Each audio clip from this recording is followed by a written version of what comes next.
El conflicto de los siglos. Capítulo número 3. Una era de tinieblas espirituales. El apóstol Pablo, en su segunda carta a los tesalonicenses, predijo la gran apostasía que había de resultar en el establecimiento del poder papal. Declaró, respecto al día de Cristo, ese día no puede venir sin que venga primero la apostasía y sea revelado el hombre de pecado, el hijo de perdición, el cual se opone a Dios y se ensalza sobre todo lo que se llama Dios, o que es objeto de culto, de modo que se siente en el templo de Dios ostentando que Él es Dios. Segunda de Tesalonicenses 2, 3, 4. Además, el apóstol advierte a sus hermanos que el misterio de iniquidad está ya obrando. Ya en aquella época veía él que se introducían en la iglesia errores que prepararían el camino para el desarrollo del papado. Poco a poco, primero solapadamente y a hurtadillas y después con más desembozo, conforme iba cobrando fuerzas y dominio sobre los espíritus de los hombres, el misterio de iniquidad hizo progresar su obra engañosa y blasfema de un modo casi imperceptible. Las costumbres del paganismo penetraron en la iglesia cristiana. El espíritu de aveniencia y de transacción fue coartada por algún tiempo por las terribles persecuciones que sufriera la iglesia bajo el régimen del paganismo. Mas habiendo cesado la persecución y habiendo penetrado el cristianismo en las cortes y palacios, la iglesia dejó a un lado la humilde sencillez de Cristo y de sus apóstoles por la pompa y el orgullo de los sacerdotes y gobernantes paganos. Sustituyó los requerimientos de Dios por las teorías y tradiciones de los hombres. La conversión nominal de Constantino a principios del siglo IV causó gran regocijo y el mundo disfrazado con capa de rectitud se introdujo en la iglesia. Desde entonces, la obra de corrupción progresó rápidamente. El paganismo que parecía haber sido vencido vino a ser el vencedor. Su espíritu dominó a la iglesia, sus doctrinas, ceremonias y supersticiones se incorporaron a la fe y al culto de los que profesaban ser discípulos de Cristo.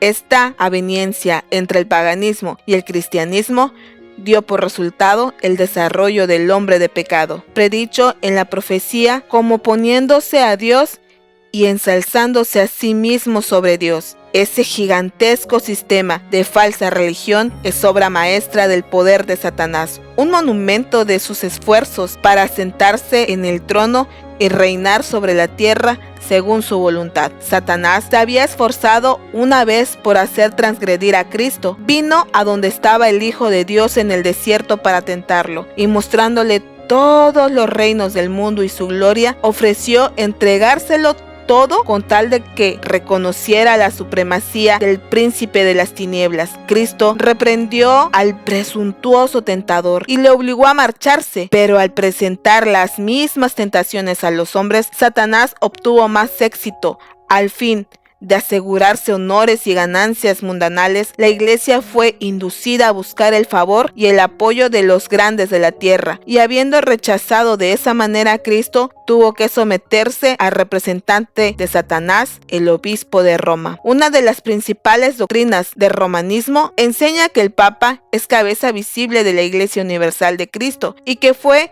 investido de suprema autoridad sobre los obispos y los pastores de todas las partes del mundo. Aún más, el Papa se le han dado los títulos propios de la divinidad. Se le ha titulado Señor Dios el Papa y se le ha declarado infalible. Exige que todos los hombres le rindan homenaje.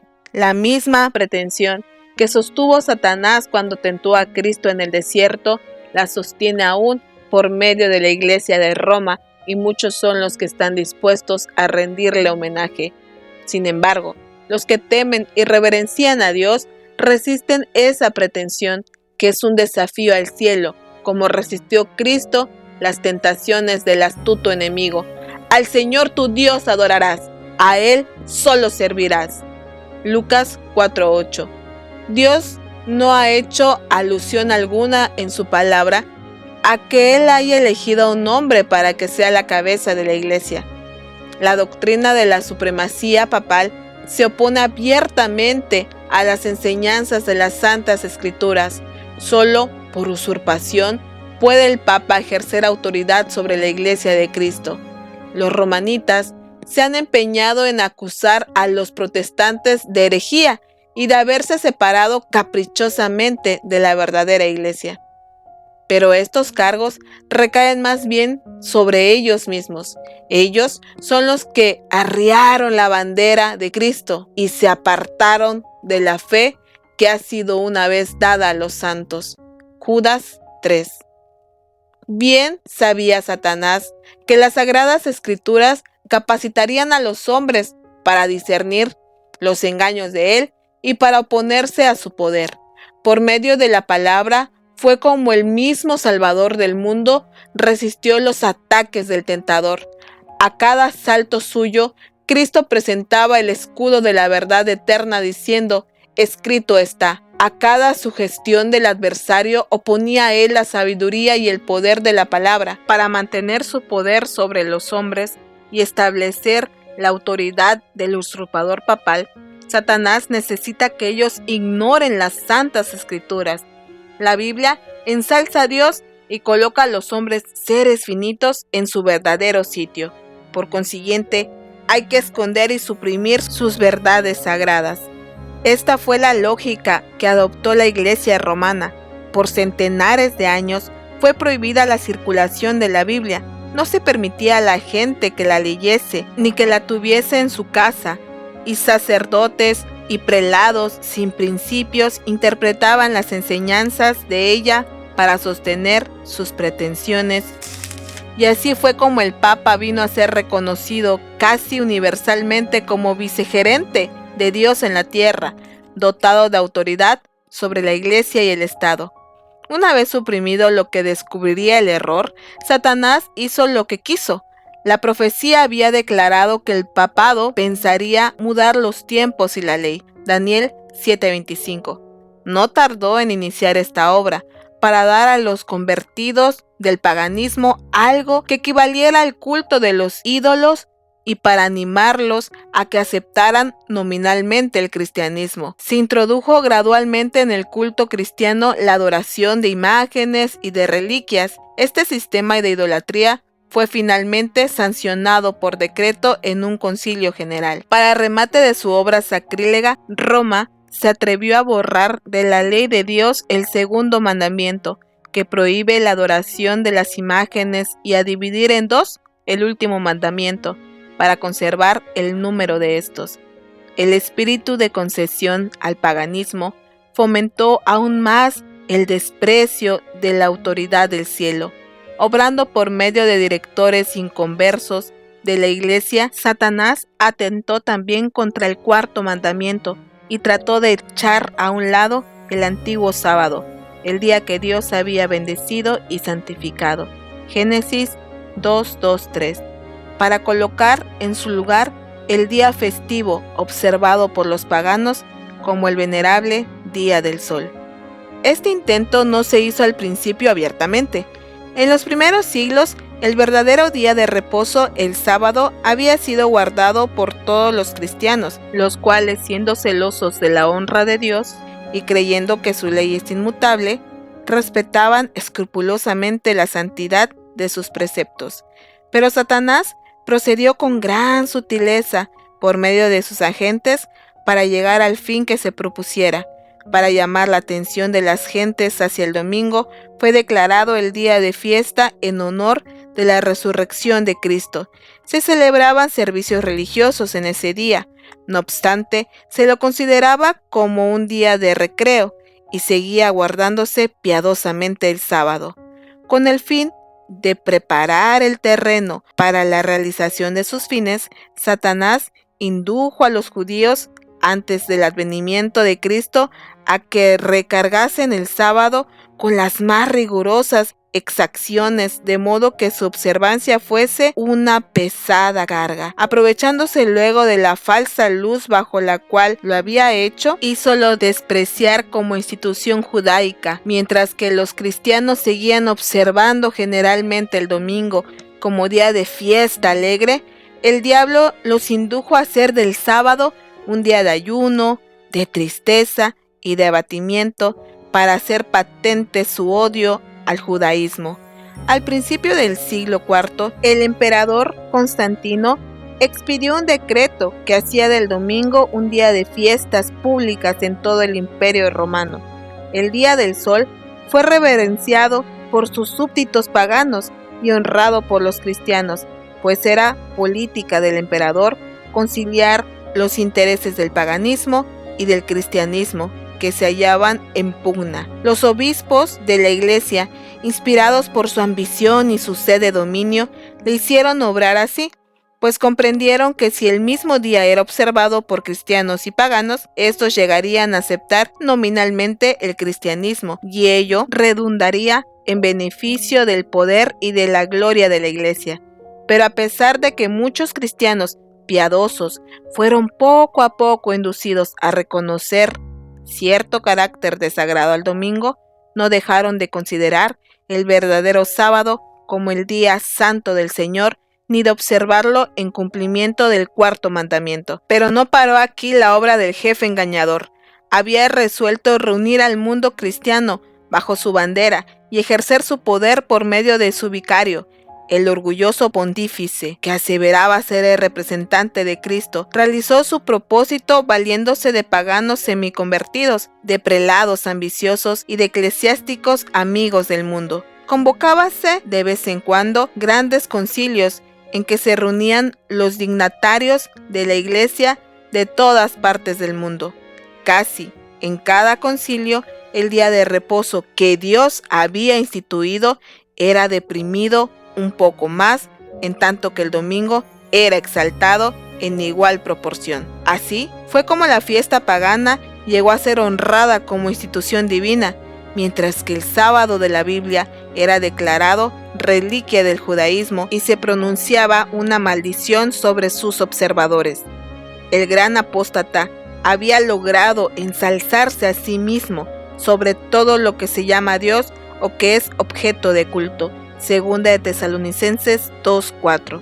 Se había atrevido a alterar el único precepto de la ley divina que señala de un modo infalible a toda la humanidad al Dios viviente y verdadero. En el cuarto mandamiento, Dios es dado a conocer como el creador de los cielos y de la tierra, y distinto, por lo tanto, de todos los dioses falsos. Como monumento conmemorativo de la obra de la creación, fue santificado el día séptimo como día de descanso para el hombre. Estaba destinado a recordar siempre a los hombres que el Dios viviente es fuente de toda existencia y objeto de reverencia y adoración. Satanás se esfuerza por disuadir a los hombres de que se sometan a Dios y obedezcan a su ley, y por lo tanto dirige sus golpes especialmente contra el mandamiento que presenta a Dios como el Creador.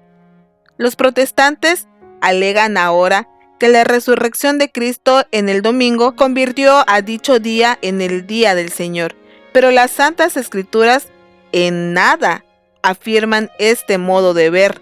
Ni Cristo ni sus apóstoles confirieron semejante honor a ese día. La observancia del domingo como institución cristiana tuvo su origen en aquel misterio de iniquidad que ya había iniciado su obra en los días de San Pablo. ¿Dónde y cuándo adoptó el Señor a este hijo del papado? ¿Qué razón válida puede darse en favor de un cambio que las Santas Escrituras no sancionan? En el siglo VI, el papado concluyó por afirmarse. El asiento de su poder quedó definitivamente fijado en la ciudad imperial, cuyo obispo fue proclamado cabeza de toda la Iglesia. El paganismo había dejado el lugar al papado.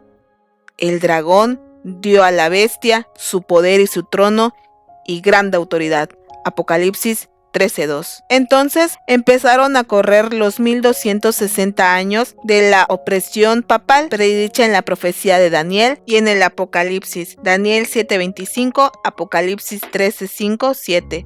Los cristianos se vieron obligados a optar entre sacrificar su integridad y aceptar el culto y las ceremonias papales, o pasar la vida encerrados en los calabozos o morir en el tormento, en la hoguera o bajo el hacha del verdugo. Entonces se cumplieron las palabras de Jesús: seréis entregados aún de vuestros padres y hermanos y parientes y amigos, y matarán a algunos de vosotros, y seréis aborrecidos de todos por causa de mi nombre. Lucas 21, 16, 17. La persecución se desencadenó sobre los fieles con furia jamás conocida hasta entonces, y el mundo vino a ser un vasto campo de batalla. Por centenares de años, la Iglesia de Cristo no halló más refugio que en la reclusión y en la oscuridad. Así lo dice el profeta: la mujer huyó al desierto, donde tiene lugar aparejado de Dios, para que allí la mantengan 1260 días. Apocalipsis 12:6. El advenimiento de la Iglesia romana al poder marcó el principio de la Edad Media. A medida que crecía su poder, las tinieblas se hacían más densas. La fe pasó de Cristo, el verdadero fundamento, al Papa de Roma. En vez de confiar en el Hijo de Dios para obtener el perdón de sus pecados y la salvación eterna, el pueblo recurría al Papa y a los sacerdotes y prelados a quien él invistiera de autoridad. Se le enseñó que el Papa era su mediador terrenal y que nadie podía acercarse a Dios sino por medio de él. Y andando el tiempo, se le enseñó también que para los fieles el Papa ocupaba el lugar de Dios y que por lo tanto debían obedecerle implícitamente. Con solo desviarse de sus disposiciones, se hacían acreedores a los más severos castigos que debían imponerse a los cuerpos y almas de los transgresores. Así fueron los espíritus de los hombres desviados de Dios y dirigidos hacia hombres falibles y crueles, si aún más hacia el mismo príncipe de las tinieblas que ejercía su poder por intermedio de ellos. El pecado se disfrazaba como manto de santidad. Cuando las santas escrituras se suprimen y el hombre llega a considerarse como ente supremo, ¿qué otra cosa puede esperarse sino fraude, engaño y degradante iniquidad? Al ensalzarse las leyes y las tradiciones humanas, se puso de manifiesto la corrupción que resulta siempre del menosprecio de la ley de Dios. Días azorosos fueron aquellos para la Iglesia de Cristo.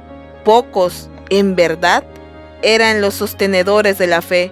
Aun cuando la verdad no quedó sin testigos, a veces parecía que el error y la superstición concluirían por prevalecer completamente y que la verdadera religión iba a ser desarraigada de la tierra. El Evangelio se perdía de vista mientras que las formas de religión se multiplicaban y la gente se veía abrumada bajo el peso de exacción rigurosas. No solo se le enseñaba a ver en el Papa a su mediador, sino aún a confiar en sus propias obras para la expiación del pecado.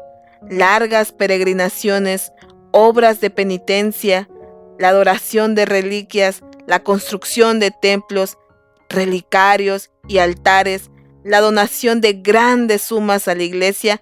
Todas estas cosas y muchas otras parecidas les eran impuestas a los fieles para aplacar la ira de Dios o para asegurarse su favor, como si Dios, a semejanza de los hombres, se enojara por pequeñeces o pidiera ser apaciguado por regalos y penitencias. Por más que los vicios prevalecían aún entre los jefes de la Iglesia romana, la influencia de esta parecía ir siempre en aumento. A finales del siglo VIII, los partidarios del Papa empezaron a sostener que en los primeros tiempos de la Iglesia tenían los obispos de Roma el mismo poder espiritual que a la fecha se arrogaban para dar a sus acertos visos de autoridad. Había que valerse de algún medio, que pronto fueron sugeridos por el padre de la mentira. Los monjes fraguaron viejos manuscritos, se descubrieron decretos conciliadores de los que nunca se había oído hablar hasta entonces y que establecían la supremacía universal del Papa desde los primeros tiempos.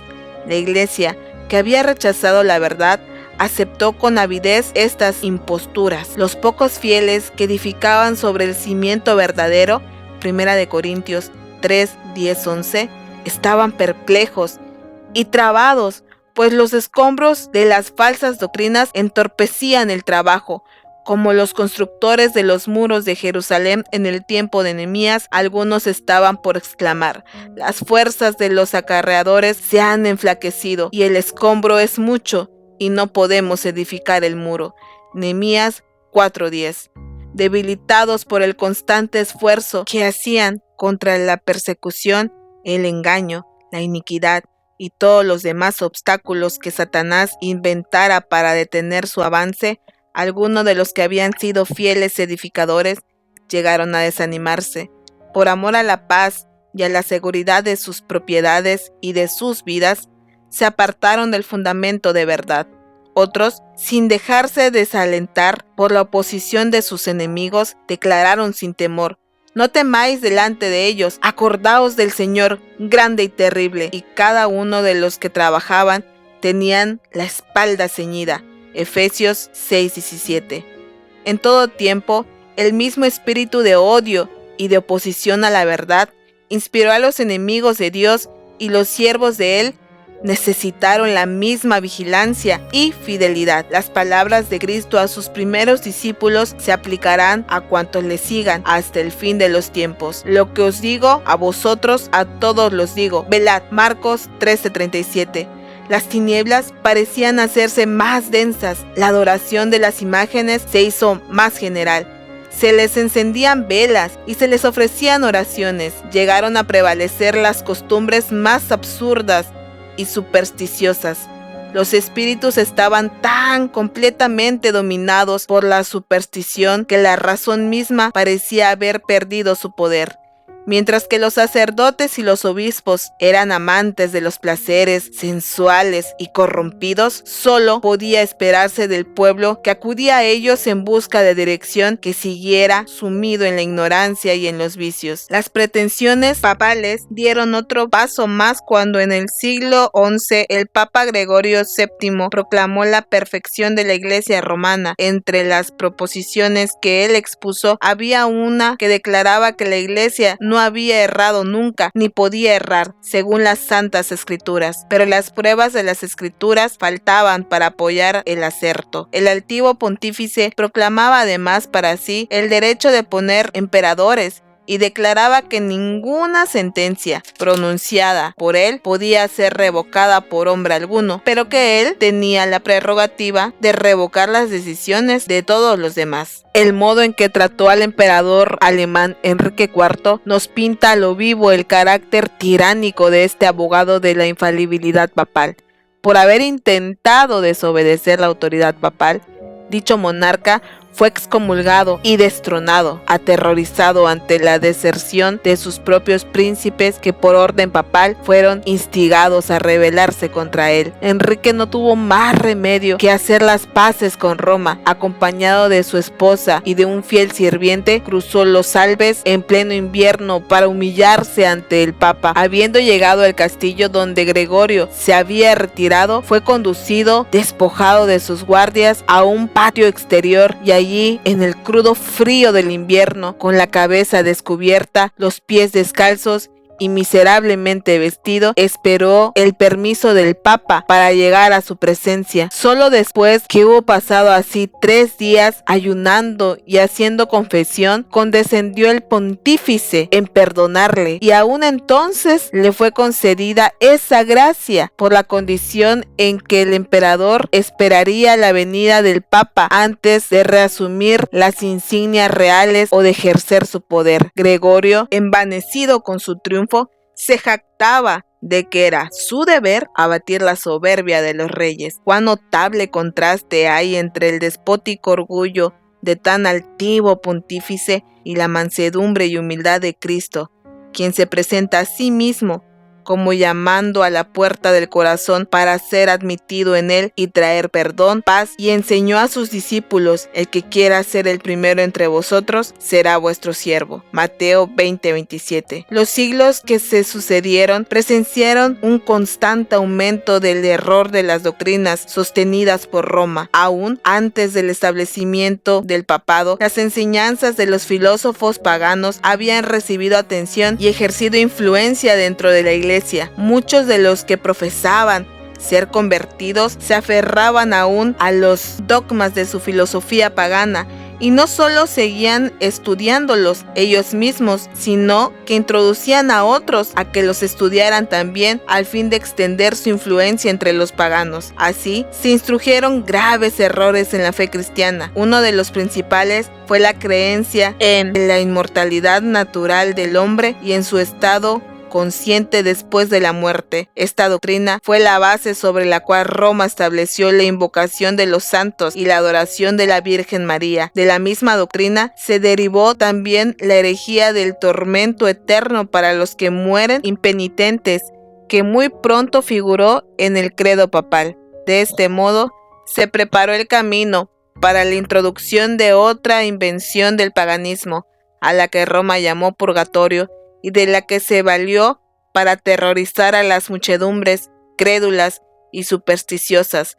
Con esta herejía, Roma afirma la existencia de un lugar de tormento, en el que las almas de los que no han merecido eterna condenación han de ser castigados por sus pecados, y de donde una vez limpiadas las impurezas son admitidas en el cielo. Una impostura más necesitaba Roma para aprovecharse de los temores y de los vicios de sus adherentes. Fue esta doctrina de las indulgencias a todos los que se alisten en las guerras que emprendía el pontífice para extender su dominio temporal, castigar a sus enemigos o exterminar a los que se atreviesen a negar su supremacía espiritual. Se concedía plena remisión de los pecados pasados, presentes y futuros, y la condonación de todas las penas y castigos merecidos. Se enseñó también al pueblo que por medio de pagos hechos a la iglesia podía librarse uno del pecado y librar también a las almas de sus amigos difuntos entregadas a las llamas del purgatorio. Por estos medios llenaba Roma sus arcas y sustentaba la magnificencia,